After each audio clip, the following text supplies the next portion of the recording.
इस बीच हमारे वरिष्ठ सहयोगी रोहित पुनेठा जुड़े हैं, सीधे उनका रुख करेंगे। और रोहित जी, सीधे मैं आपका रुख करूंगा। और जिस तरीके से पाकिस्तान के दक्षिणी वजीरिस्तान में धमाका हुआ, ये माना जाए रोहित जी कि एक बार फिर से ये सामने आया कि पाकिस्तान ने जिस आतंक को पाला पोषा, अब वही आतंक जो है वो पाकिस्तान में धमाके कर रहा है, आतंक फैला रहा है। बिल्कुल, देखिए एग्जैक्टली यही बात है अभिषेक। और ये अभी ये एक धमाका नहीं है। अभी अगर पिछले में 4-5-10 दिन के पीछे अगर जाऊंगा तो ट्रेल है पूरी इस तरह के धमाकों की। लेकिन इस धमाके के बारे में जो अभी तक जानकारी मिल रही है, इसमें अब्दुल नदीम नाम के एक नेता, जो कि लोकल नेता हैं जमात के, वो इस धमाके के निशाने पर थे। और जिस वक्त ये विस्फोट किया गया, वो अपने परिवार के साथ मस्जिद में जो इबादत करने के लिए आए हुए थे। आज जुमा है, जुमे के दिन नमाज का एक अपनी इंपॉर्टेंस होती है, तो वो मस्जिद में आए हुए थे नमाज अदा करने के लिए। उसी दौरान अचानक से विस्फोट किया गया। खास बात यह है कि ये पूरी तरीके से प्लान किया गया था, क्योंकि ये जो धमाका है ये रिमोट के जरिए किया गया था, यानी कि वेल प्लान्ड ये एग्जीक्यूशन था पूरा। और इसमें निशाना अब्दुल नदीम थे। अभी तक ये जानकारी मिल रही है कि अब्दुल नदीम इसमें बुरी तरीके से जख्मी हुए हैं धमाके में। कुछ महिलाएं जो आसपास खड़ी हुई थी वो जख्मी हुई हैं, और कुछ बच्चे भी इस धमाके की जद में आकर जो है जख्मी हुए हैं। दक्षिण वजीरिस्तान का ये इलाका है जहां पर ये विस्फोट किया गया है। और इस विस्फोट के बाद एकदम पूरी तरीके से सुरक्षा बल जो हैं उन्होंने इस इलाके को अपनी चपेट में ले लिया है। लेकिन अब आप देखिए कि किस तरह की हालत है पाकिस्तान में। अभी अगर हम पिछले दिनों से जाएं तो पेशावर में धमाका हुआ था, फिर क्वेटा में धमाका हुआ था, फिर बन्नू कैंट में आर्मी का जो इलाका है वहां पर घुसकर टीटीपी के लड़ाकों ने अटैक किया था। कल भी टीटीपी के लड़ाकों ने एक आर्मी का बेस जो है उसको निशाना बनाया था क्वेटा में। परसों 3 जो पाकिस्तानी आर्मी के जवान हैं उनकी हत्या कर दी थी। तो इस तरह की चीजें लगातार पाकिस्तान में होती जा रही हैं। और आज के दिन ये धमाका हुआ है, और इस धमाके में अभी तक हालांकि किसी के मारे जाने की पुष्टि नहीं है, लेकिन फिर भी एक बड़ा धमाका है और रिमोट के जरिए धमाका किया गया। तो ये माना जा रहा है कि हो सकता है कि इसमें आईईडी का इस्तेमाल भी किया गया, क्योंकि रिमोट के जरिए इस तरह का कोई नॉर्मल धमाका नहीं किया जा सकता।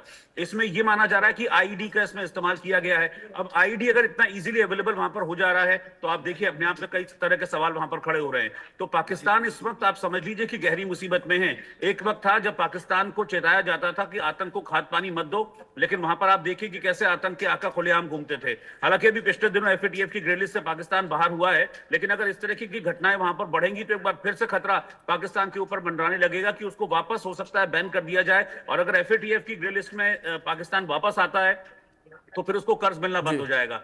तो इस वक्त बहुत मुश्किल हालात हैं पाकिस्तान में। और पिछले 10-15 दिनों के अंदर अगर आप देखेंगे तो बहुत कई अलग अलग फ्रंट्स पर जो पाकिस्तान है वो आतंक की मार झेल रहा है। पाकिस्तान, आपको पता है कि बलूचिस्तान में संघर्ष चल रहा है, पूरी की पूरी ट्रेन को कैप्चर कर लिया गया था। उस पर पाकिस्तान दावा करता है कि हमने सबको छुड़ा लिया है, लेकिन बीएलए कहता है कि छुड़ा लिया तो तस्वीरें दिखाइए, किन लोगों को छुड़ाया आपने। बीएलए का दावा है कि अभी भी सारे बंधक वो हमारे पास हैं।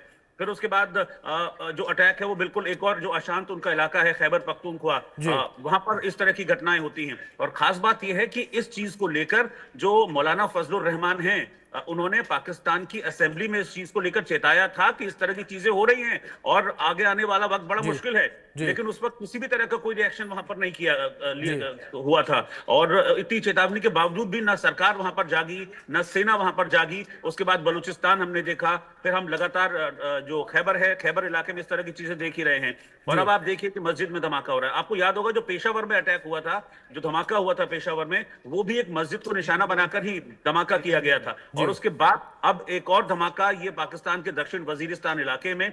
हालांकि इसमें भी तक जो इंफॉर्मेशन है वो सिर्फ इतनी है कि एक लोकल लीडर, जो जमात का लीडर है, वो इस धमाके के निशाने पर था, उसको पॉइंट आउट करते हुए धमाका किया गया था। लेकिन अभी तक किसी मारे जाने की जानकारी नहीं है। लेकिन हाँ, अब्दुल नाम के जो ये पाकिस्तानी लीडर है, ये इस वक्त गंभीर हालत में है और इस धमाके से काफी नुकसान इस इलाके में भी पहुंचा है। और अब्दुल नदीम जो शख्स है वो काफी गंभीर रूप से घायल बताया जा रहा है। और भी 4-5 लोग हैं जो इस धमाके में घायल हुए हैं। जी अभिषेक। रोहित जी, जिस तरीके से आपने जिक्र किया पैटर्न का, मैं इस पैटर्न को आपसे समझना चाहूंगा। क्या जिस तरीके से ये सिलसिलेवार तरीके से धमाके लगातार हो रहे हैं, क्या कोई संदेश देने का प्रयास यहां पर आतंकियों के द्वारा किया जा रहा है पाकिस्तान के हुक्मरानों को? देखिए ये बात अभी 2 दिन पहले जो इमरान खान है पाकिस्तान के पूर्व प्रधानमंत्री, उन्होंने भी कहा था कि ये जो हुकूमत है, ये हुकूमत पूरी तरीके से आतंक परस्त हुकूमत है, आतंक का साथ देने वाली हुकूमत है। आतंकी जो हैं वो पब्लिक को निशाना बनाकर इस तरह के अटैक्स कर रहे हैं, लेकिन हुकूमत को इस बात का कोई फर्क नहीं पड़ रहा है। और इसी बात को लेकर उन्होंने सियासत पर भी और सेना पर, दोनों पर इमरान खान ने निशाना साधा था। और उनकी पार्टी के नेता भी लगातार इस बात को कहते रहे हैं कि शहबाज शरीफ की सरकार में आतंक सिर चढ़कर बोल रहा है। अभी पिछले दिनों हमने देखा था कि कुछ करीब 83 संगठन थे जिनको बैन किया गया था, लेकिन आप ये उनकी फंडिंग रोकी गई थी एक्चुअली, तो लेकिन वो सिर्फ आई वॉश था, वो सिर्फ दिखाना था, क्योंकि अमेरिका का प्रेशर था। पिछले दिनों हमने देखा था जब प्रधानमंत्री मोदी अमेरिका गए थे, तब डोनाल्ड ट्रंप ने कहा था कि अपनी जमीन को आप आतंक के लिए इस्तेमाल मत होने दीजिए। तो वो एक सिर्फ प्रेशर था और एक आई वॉश की तरह उन्होंने उनकी जो फंडिंग थी वो बंद कर दी थी। लेकिन असल में जो जड़ है पाकिस्तान की, उस जड़ में ही आतंक है, जिसका खामियाजा पाकिस्तान को भुगतना पड़ रहा है।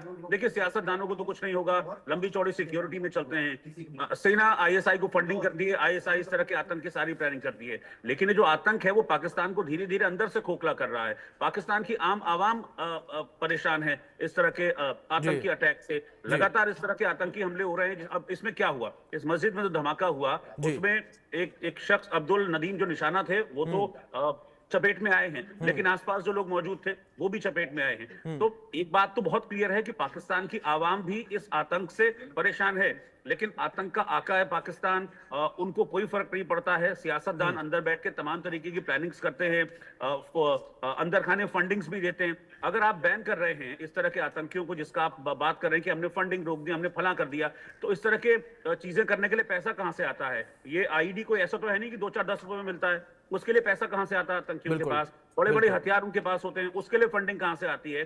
तो इंटरनली आप फंडिंग कर रहे हैं, ऊपर आई वॉच जरूर आप दिखा रहे हैं कि हाँ हमने फंडिंग रोक दी है और हमारा तो जो मॉरल है वो ये है कि हम आतंक को खत्म करना चाहते हैं। और इस चीज को लेकर यूएन में कई बार भारत ने पाकिस्तान को एक्सपोज भी किया है।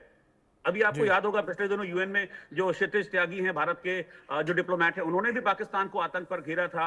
और जो हमारे विदेश मंत्री हैं एस जयशंकर, उन्होंने भी कहा था कि पीओके में किस तरह से आतंक की फैक्ट्री चलती है, पीओके में बड़े बड़े आतंक के ट्रेनिंग कैंप हैं, सारी दुनिया जानती है। लेकिन इसके बावजूद पाकिस्तान की तरफ से वहां पर कोई एक्शन नहीं लिया जाता। अब जिसको खाद पानी दिया है, जिसको खिलाया पिलाया है, वही पाकिस्तान की जो चूल्हे हैं वो हिला रहा है आतंक, और अब उसका निशाना पाकिस्तान के आम लोग बन रहे हैं। जी बिल्कुल। इस बीच हमारे सहयोगी अजय जांडियाल भी जुड़ गए हैं, उनका भी रुख करेंगे। अजय, मैं आपका रुख करना चाहूंगा, कुछ जानकारी